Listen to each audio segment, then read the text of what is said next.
Hello, Democrats. Can we just give it up to my teammate and the best lieutenant governor in the entire country, Kim Driscoll?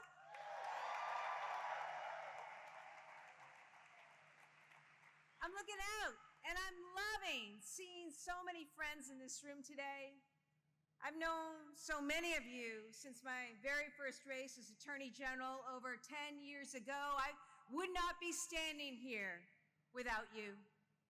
For all that you have done and for all that you continue to do for the people of Massachusetts and this great Democratic Party, thank you. I love being your governor. And I am so proud not just to serve, but to live in Massachusetts.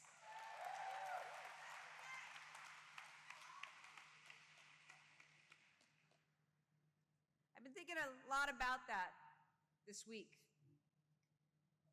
especially this week. We saw a horrific act of political violence in Utah. It follows the murder of the House Speaker in Minnesota in June and a string of terrible incidents, school shootings, church shootings, all across this country. Every one of these incidents is gut-wrenching and wrong and scary. We will not accept it. We can be passionate about our beliefs and what we stand for. We can oppose ideas and policies that we believe are wrong. In fact, you'll hear me do that today. But I ask everyone here to join me in unity to stand against violence and for the peaceful advocacy of our ideas and our ideals.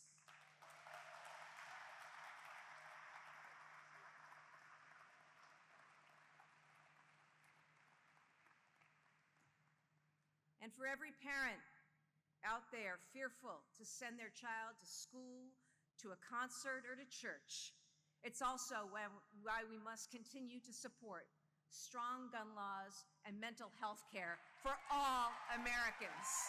We cannot, and we will not allow for the normalization of violence in America. America, an American democracy was born in Massachusetts.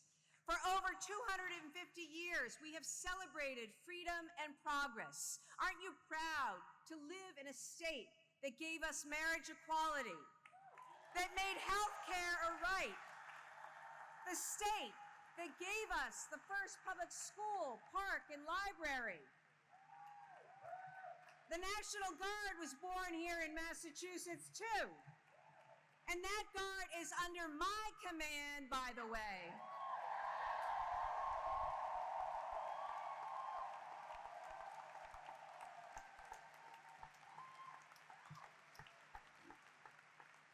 They're under my command, and I honor and stand with you in honoring those who serve.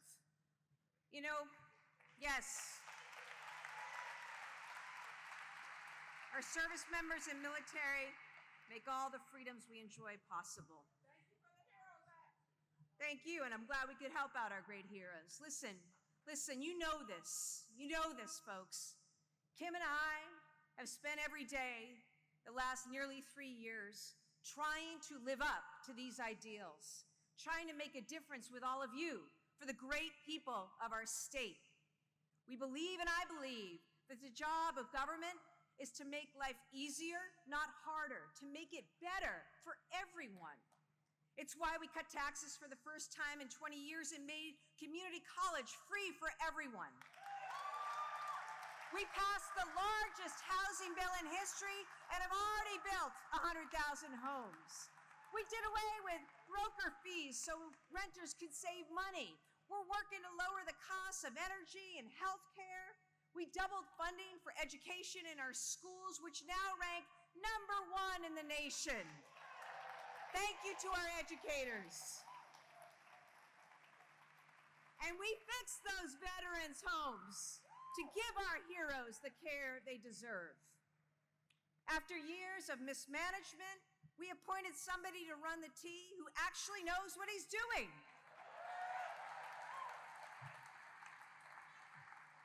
And in Springfield, we love the 413. We are making West-East Rail a reality.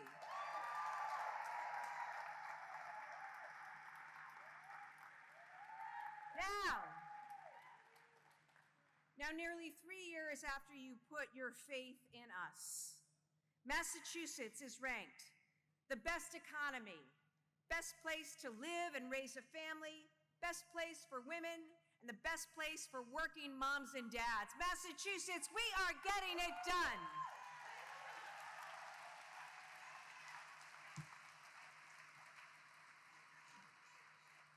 Which brings me to Donald Trump.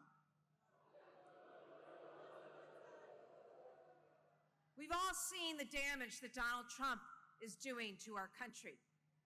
He's killing jobs, ripping away health care from millions of families. He's made the biggest cuts in history to hunger programs. He defunded schools, cut public safety, and cut veteran services. And he's doing all of this while weaponizing the Department of Justice and every federal agency against anyone who stands in his way. But we're not having it. We're not having it, Massachusetts. In Massachusetts, we will stand up and we will show a better way forward. Look at NIH. You know, a few months ago, Donald Trump gutted medical research, shut down clinical trials, and killed hope for people on the cusp of treatments and cures for cancer, diabetes, Alzheimer's, and more. So what do? I proposed a $400 million investment in science and research right here in Massachusetts. People have been saved by Massachusetts science, and they will be again. That's what we did.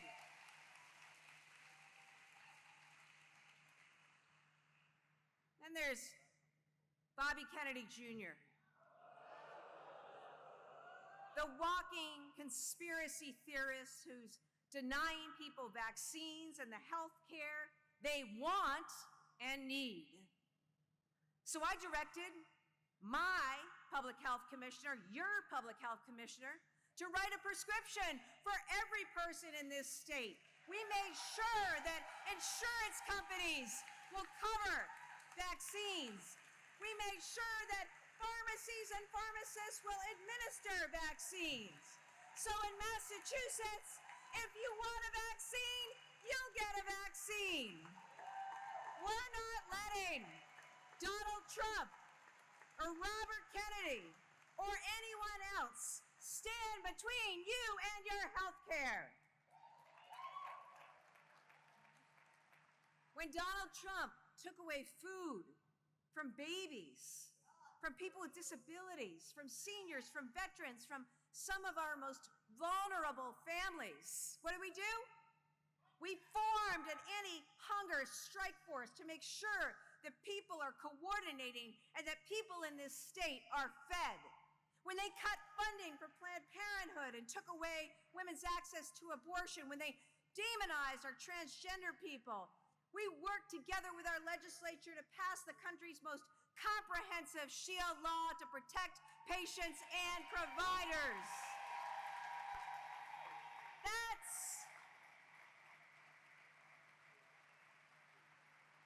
That's what it means to stand up. Because standing up is about leading. Massachusetts, that's what makes us great. What states do in this moment matters more than ever. You know that. What states do matters. And who is leading states matters more than ever.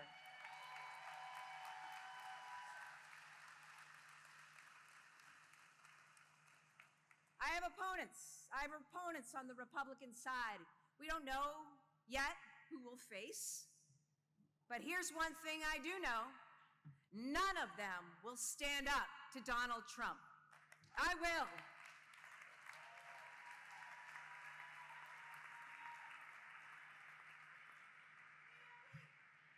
If you're not willing to stand up to Donald Trump, heck, if you're not able to say it's wrong to take food from babies, it's wrong to fire veterans, it's wrong to defund public education, if you won't so much as lift a finger or utter a word to protect people's health care, then you should never be governor of this great Commonwealth.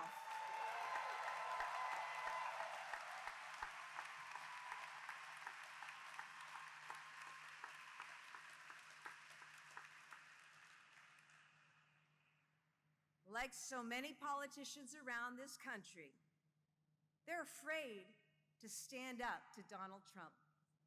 And if they're afraid to stand up to Trump, that means they won't be standing up for you.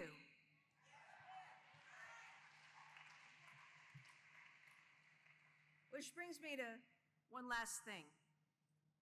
You know, I was a prosecutor, an attorney general. I spent a better part of my career working to make communities safer. When Trump was elected, he said ICE would go after the worst of the worst. But here's what we've seen in Massachusetts. A high school student arrested on the way to volleyball practice with his friends. A graduate student arrested because she co-signed an op-ed for a college newspaper. A mother undergoing cancer treatment, left alone because her husband with no criminal record was deported. They aren't threats to our communities, they're part of our communities.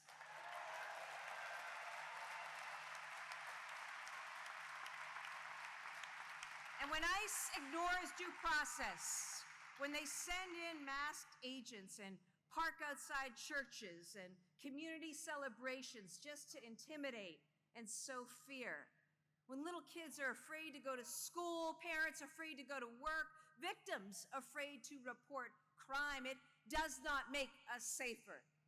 It makes us less safe, and we can't let it happen. The same goes to the National Guard. When Trump sends the National Guard to LA, DC, it's not about public safety.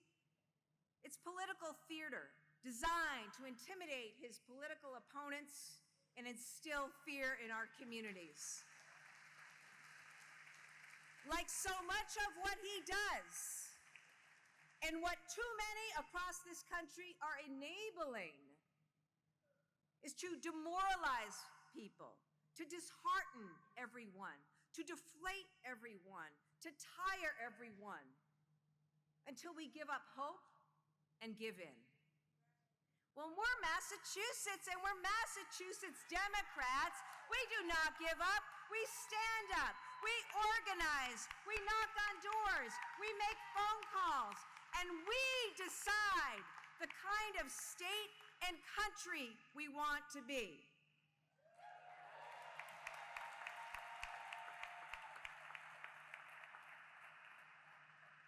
So my question is, are we ready for Massachusetts to once again lead? Do we want to live in a country that's free from violence? Do we believe in a constitution and due process? Do we believe that diversity is a strength and not a flaw? Do we believe in science and cures that save lives? Are we going to keep building homes and lowering the cost of living? Are we going to make our schools the best in the nation for every student? Do we believe that a strong economy depends on strong workers and strong unions? Do we believe that people should be able to get the health care that they want and need? And that government should never stand in the way? Yes, we do. Yes, we do. Of course we do. Because we're Massachusetts. This is who we are. It is in our DNA. We choose always hope over fear, empathy over anger, unity over division. And people, I call on you in this time of acrimony, this time where there are forces out there looking to fuel division, looking to foment divisiveness, all in their own political gain or perceived political expedience. Let's keep our eye on what's going on. Let's keep our eye on what's important. Let's be guided by some fundamental ideals and principles that were laid out a long time ago and that we always are moving forward, aspiring to decade after decade, generation after generation, knowing that the work is never done. Massachusetts, remember, lit the lantern of freedom in this country. We gave birth to American democracy. I am confident that we will light the way forward again. We will keep the American dream alive, and we will keep it well for this country, well for this great nation. God bless the Commonwealth. God bless all of you. And thank you, Democrats. Let's get to work.